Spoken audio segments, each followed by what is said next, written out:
अस्सलामुअलैकुम। आज हम आपके लिए लाए हैं मज़ेदार आम के अचार की रेसिपी। तो शुरू करते हैं। सबसे पहले हम कैरियों को अच्छे से धोकर काट लेंगे। उसके बाद कटी हुई कैरियों को नमक और हल्दी लगाकर धूप में सुखाने के लिए रख देंगे।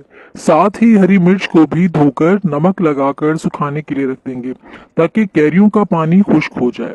जब तक हमारी कैरियां खुश्क हो रही हैं तब तक हम अचार का मसाला तैयार कर लेते हैं, जिसमें सबसे पहले हम बड़े बर्तन में नमक डालेंगे, फिर कुटी हुई पिसी हुई लाल मिर्च, हल्दी, फिर मेथी दाना, भुना हुआ सौंफ, भुना कुटा साबित धनिया, कुलौंजी और अजवाइन को अच्छे से मिक्स कर लेंगे। हमारा जबरदस्त अचार का मसाला बनकर तैयार हो गया है। लास्ट में ऐड करेंगे राय दाना।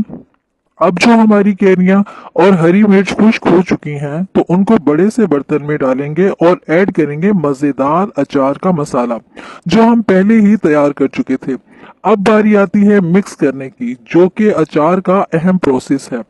अच्छे से अचार को मिक्स कर लेंगे भरपूर मसाले में। कैरियों और हरी मिर्च को मिक्स करने के बाद अब हम डालेंगे हाफिज जी का खालिस सरसों का तेल और फिर करेंगे हम मिक्स। मिक्स करने के बाद अचार को ढककर 2 से 3 दिन के लिए धूप में रख देंगे। और अब हमारा अचार ऑर्डर करने के लिए बिल्कुल तैयार है।